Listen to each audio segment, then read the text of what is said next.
Hi லெனஸ், நான் உங்கள் mister லெனஸ். இன்னைக்கான வீடியோ பார்த்தீங்கன்னா ரொம்பவே ஒரு யூஸ்ஃபுல்லான வீடியோ.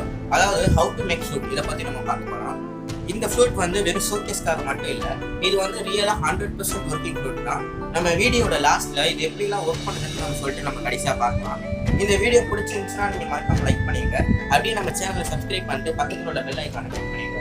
வாங்க நம்ம வீடியோக்குள்ளே போகலாம். இப்போ இங்கே இருக்க ஃப்ளூட்லாம் பார்த்தீங்கன்னா, இந்த ஃப்ளூட்லாம் நான் கடையில் வாங்கினது. த ரியல் ஃப்ளூட், ப்ரொஃபஷனலாக வாசிக்கிற ஃப்ளூட்டு. இந்த ஃப்ளூட் பார்த்தீங்கன்னா இது நானே செஞ்சது. இப்போ நம்ம இந்த கடையில் வாங்கின ஃப்ளூட் மாதிரியே எப்படி நம்ம ப்ரொஃபஷனலாக வீட்லேயே இந்த மாதிரி ஃப்ளூட்லாம் செய்கிறேன்னு சொல்லிட்டு வீடியோவில் பார்க்கலாம் வாங்க.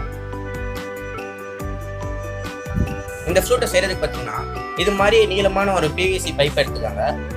இது மாதிரி வேஸ்ட்டாக இருந்தால் கூட பரவாயில்ல, அதை வச்சு நம்ம ஈஸியாக செஞ்சிடலாம். இது மாதிரி ஒரு பிவிசி பைப் எடுத்துகிட்டு அதில் கரெக்டாக நான் சொல்கிற மெஷர்மெண்ட்டுக்கு நீங்கள் அதை கட் பண்ணிடுங்க. இதை பார்த்தீங்கன்னா நம்ம 40 சென்டிமீட்டருக்கு கரெக்டாக இதை வச்சு நம்ம ஆக்ஸா பிளேட் யூஸ் பண்ணி இதை கட் பண்ணிக்கலாம். இதை கட் பண்ணிவிட்டா நமக்கு முக்கால்வாசி வேலை முடிஞ்சு. நம்ம அதுக்கடுத்து இதை ஹோல்ஸ் போகிறது மட்டும்தான். வாங்க அதையும் எப்படி பண்ணுறதுன்னு பார்க்கலாம். இப்போ நம்ம கரெக்டாக 40 சென்டிமீட்டர் கட் பண்ணியாச்சு. இப்போ நான் சொல்ல போகிற மெஷர்மெண்ட்டை மட்டும் நீங்கள் கரெக்டாக நோட் பண்ணிக்கணும். ஏன்னா அப்போ தான் உங்களுக்கு கரெக்டாக நீங்கள் அந்த நோட்டை நீங்கள் வாசிக்கும் போது கரெக்டாக வரும். ஓகே, நம்ம எப்படி இதை ஹோல்ஸ் போகிறதுன்னு பார்க்கலாம் வாங்க. இப்போ இதில் பார்த்தீங்கன்னா நீங்கள் இதில் இத்தனை ஹோல்ஸ் இருக்குது. இது சும்மா சாதாரணமாக நம்மளால் பண்ண முடியாது. அதனால் இது கரெக்டாக நம்ம அக்யூரேட்டாக மெஷர்மெண்ட் வச்சா தான் நமக்கு அக்யூரேட்டான அந்த சவுண்டு நோட் கிடைக்கும். சரி, இப்போ நான் அந்த மெஷர்மெண்ட்டை உங்களுக்கு நான் கிளியராக சொல்கிறேன். அதேபடி நீங்கள் ஃபாலோ பண்ணி போட்டிங்கன்னா உங்களுக்கும் அக்யூரேட்டான ஒரு ஃப்ளூட் கிடைக்கும். வாங்க இதை எப்படி பண்ணுறதுன்னு பார்க்கலாம். ஓகே ஃப்ரெண்ட்ஸ், இப்போ பார்த்தீங்கன்னா நம்ம ஹோல்ஸ் போட போகிறோம். அதுக்காக நான் வந்து இந்த ஃப்ளூட்டை தான் நான் வச்சு பேஸாக வச்சு நான் இந்த ஃப்ளூட்டை இப்போ செய்ய போகிறேன். இந்த ஃப்ளூட் பார்த்தீங்கன்னா இது வந்து ஜி மேஜரு. அதாவது நீங்கள் உங்களுக்கு கீபோர்ட் தெரிஞ்சிருந்துச்சுன்னா அது தெரியும். இது வந்து ஜி மேஜர் உள்ள ஃப்ளூட்டு. அதே ஹோல்ஸை வந்து நான் இங்கே போட போகிறேன். அப்போ அதாவது நான் இப்போ ஜி மேஜர் ஃப்ளூட் தான் நான் செய்ய போகிறேன். இதுக்காக நான் என்ன பண்ணியிருக்கேன்னா இதில் உள்ள ஹோல்ஸ் மாதிரியே நான் இங்கே மெஷர் பண்ணி இங்கே நான் மார்க் பண்ணியிருக்கேன். இப்போ இந்த மெஷர்மெண்ட்டை நான் உங்களுக்கு ஒன்று ஒன்றா சொல்கிறேன்.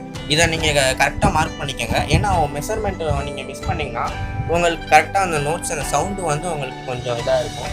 அதனால் இதை மட்டும் நீங்கள் கொஞ்சம் இதாக பார்த்து நீங்கள் பண்ணிங்கன்னா உங்களுக்கு ஈஸியாக இருக்கும். ஓகே, இப்போ அந்த ஹோல்ஸ் மார்க் பண்ணுறதுக்கு நீங்கள் என்ன பண்ணுறீங்கன்னா இது மாதிரி ஒரு செலோ டேப் எடுத்துருங்க. அதை எப்படி எங்கேயாவது பேஸ்ட் பண்ணி வச்சுட்டு நான் சொல்கிற மெஷர்மெண்ட்டை மட்டும் கரெக்டாக ஒரு டாட் வச்சுட்டு அதை சுற்றி இந்த மாதிரி சர்க்கிள்ஸ் போட்டுக்காங்க. சர்க்கிள் போட்டு கரெக்டாக அந்த செலோ டேப்பை எடுத்து நீங்கள் அந்த பிவிசி பைப் மேலே இது மாதிரி ஸ்டிக் பண்ணிட்டு அதுக்கப்புறம் நீங்கள் ட்ரில் பண்ணுறீங்க, இல்லை அதுக்கப்புறம் ஓட்ட போட்டிங்கன்னா உங்களுக்கு அந்த லைன் கரெக்டாக வரும். அதுக்காக தான் நான் சொல்கிறேன், உங்களுக்கு ஈஸியாக இருக்கும். இந்த மெத்தட் உங்களுக்கு பிடிச்சிருந்துச்சுன்னா நீங்கள் ஃபாலோ பண்ணிக்கலாம். சரி, இப்போ நான் மெஷர்மெண்ட் சொல்கிறேன், அப்படியே நான் இங்கே டிஸ்பிளே பண்ணுறேன், அதை பார்த்துக்காங்க. ஃபர்ஸ்ட் வந்து அந்த மவுத் ஹோல்னு சொல்லுவாங்க. அதாவது இந்த இடத்துல தான் நீங்கள் ப்ளோ பண்ணுற மாதிரி இருக்கும். அதாவது இந்த இடத்துல வந்து இந்த ஸ்டார்டிங் பாயிண்ட்டு, இது ஸ்டார்டிங் பாயிண்ட்டாக வச்சு தான் நான் சொல்கிற எல்லா மெஷரையும் நீங்கள் கால்குலேட் பண்ணிக்கணும். இந்த ஸ்டார்டிங் பாயிண்ட்லேருந்து இது எவ்வளோன்னு கேட்டிங்கன்னா இது வந்து 3 சென்டிமீட்டர். நான் சொல்கிற எல்லாமே சென்டிமீட்டர்ஸ் சொல்கிறேன். இங்கேருந்து இந்த ஹோல் வந்து 3 சென்டிமீட்டர். அடுத்து இங்கேருந்து அந்த ஸ்டார்டிங் பாயிண்ட்லேருந்து ஃபர்ஸ்ட் ஹோல் பார்த்தீங்கன்னா 16, அடுத்து வந்து 18.7, அடுத்து வந்து 21, அடுத்து 24, அடுத்து 26.5, அடுத்து 29.5, அடுத்து 32.5, அடுத்து 35.5. இந்த மெஷர்மெண்ட்ஸ் நீங்கள் நோட் பண்ணியிருப்பீங்கன்னு நினைக்கிறேன். இது நான் ஸ்க்ரீனில் டிஸ்பிளே பண்ணுறேன், அதை பார்த்துக்கோங்க. கரெக்டாக இந்த மெஷர்மெண்ட்ஸை நீங்கள் மார்க் பண்ணிட்டு அதுக்கப்புறம் நீங்கள் ட்ரில் பண்ணணுன்னாலும் பண்ணிக்கலாம். இல்லை நான் ட்ரில் பண்ணேன்னு சொல்லிட்டிங்கன்னா நீங்கள் ஏதாவது மெட்டல் ஏதாவது ஹீட் பண்ணி அதை ஓட்ட போட்டாலும் ஓகே தான். இந்த மாதிரி ஓட்ட போட்டிங்கனாலே உங்களுக்கு முக்கால்வாசி ஃப்ளூட் முடிஞ்சு, அவ்வளோதான். ஓகே ஃப்ரெண்ட்ஸ், இப்போ பார்த்தீங்கன்னா நான் மார்க் பண்ண மாதிரியே நான் ஓட்ட போட்டேன்.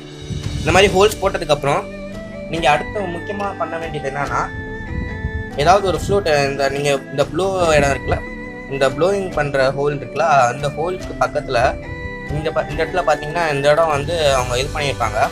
அதாவது வச்சு இந்த இடத்துல அவங்க மறைச்சிருப்பாங்க, அதாவது அடைச்சி வச்சுருப்பாங்க. அதே மாதிரி நீங்கள் ஏதாவது எரேசரு இல்லை ஏதாவது யூஸ் பண்ணி இந்த இடத்துல நீங்கள் அடைச்சிடணும். ஏதாவது கால்குலன்ஸ்னால் அதை வச்சு யூஸ் பண்ணிக்கலாம். இல்லை எனக்கு கால்குலன்னு சொல்லிட்டுனா நான் என்ன பண்ணேன்னா இந்த மாதிரி ஒரு எரேஸ் எடுத்துகிட்டு அதை இந்த ஷேப்பில் ரவுண்டாக வெட்டி அதை உள்ளே வச்சு அதை சுற்றி செல்லோ டேப் போட்டுட்டேன். அப்போ தான் நீங்கள் ப்ளோ பண்ணும்போது இந்த இடத்துல உங்களுக்கு கரெக்டாக ஏர் வந்து இங்கிட்டு பாஸ் ஆகி உங்களுக்கு சாங்ஸ்லாம் ப்ளே பண்ண முடியும். அவ்வளோதான், உங்கள் ஃப்ளூட் வந்து 100% ரெடி. ஓகே, வாங்க இது நம்ம எப்படி ஒர்க் பண்ணுதுன்னு சொல்லிட்டு நம்ம டெஸ்ட் பண்ணி பார்க்கலாம்.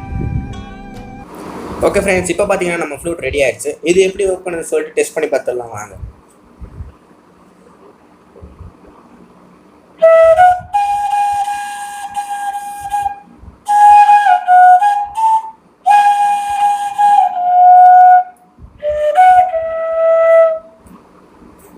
இது பார்த்தீங்கன்னா நான் கடையில் வாங்கின ஃப்ளூட்டு இப்போ இதில் தான் வாசி காமிச்சேன். இப்போ நம்ம செஞ்ச ஃப்ளூட்டை வச்சு எப்படி ஒர்க் பண்ணுதுன்னு சொல்லிட்டு பார்க்கலாம்.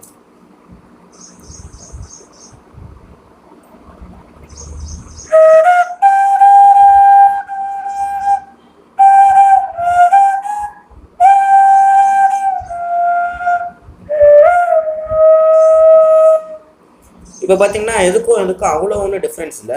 நம்ம செஞ்ச ஃப்ளூட்டும் வந்து ப்ரொஃபஷ்னலாக வாசிக்கிற ஃப்ளூட் மாதிரி கிட்டத்தட்ட 99% ஒரே மாதிரி தான் இருக்குது, சிமிலராக தான் இருக்குது. இது பார்த்தீங்கன்னா இதே மாதிரி நான் ஒன்று ஃப்ளூட் செஞ்சுருக்கேன். இதுக்கு அடுத்து சி மேஜர்லேயும் ஒரு ஃப்ளூட்டு நான் கடையில் வாங்கியிருக்கேன். அடுத்து இதுவும் அடுத்த ஒரு ஃப்ளூட் தான். ஃப்ரெண்ட்ஸ், இப்போ நம்ம ஃப்ளூட் செஞ்சாச்சு. இது 100% நல்லாவே ஒர்க் ஆகுது. இந்த ஃப்ளூட்டை பற்றி நீங்கள் இன்னும் தெரிஞ்சுக்கணும், இதை பற்றி நீங்கள் இன்னும் நல்லா கற்றுக்கணும்னு நினச்சிங்கன்னா நம்ம சேனலில் இதை பற்றி ரொம்ப டீட்டெயிலான எக்ஸ்ப்ளனேஷன், இதை எப்படி வாசிக்கலாம், இது நல்ல நோட்ஸ் என்ன, இதில் உள்ள எல்லாத்தையும் நம்ம டீட்டெயிலாக நம்ம எக்ஸ்ப்ளனேஷன் பண்ணி தமிழில் உங்களுக்கு சொல்லித்தர போகிறோம். அந்த வீடியோ நீங்கள் கண்டிப்பாக பாருங்கள். இது மாதிரி மற்ற மியூசிக்கல் இன்ஸ்ட்ருமெண்ட் மேலே உங்களுக்கு ரொம்ப இன்ட்ரெஸ்ட் இருந்துச்சுன்னா நீங்கள் கண்டிப்பாக நம்ம சேனலை சப்ஸ்கிரைப் பண்ணுங்கள். ஏன்னா நம்ம மேக்ஸிமம் எல்லா மியூசிக்கல் இன்ஸ்ட்ருமெண்ட்டுமே ரேரான மியூசிக்கல் இன்ஸ்ட்ருமெண்ட் கூட நம்ம கண்டிப்பாக நம்ம சேனலில் அது எப்படி வாசிக்கலாம்னு சொல்லிட்டு பிகினர்ஸ்லேருந்து நம்ம கண்டிப்பாக வீடியோ போட போகிறோம். அது வரைக்கும் உங்களிருந்து விடைபெறுவார் மிஸ்டர் லேர்னர். தேங்க்யூ.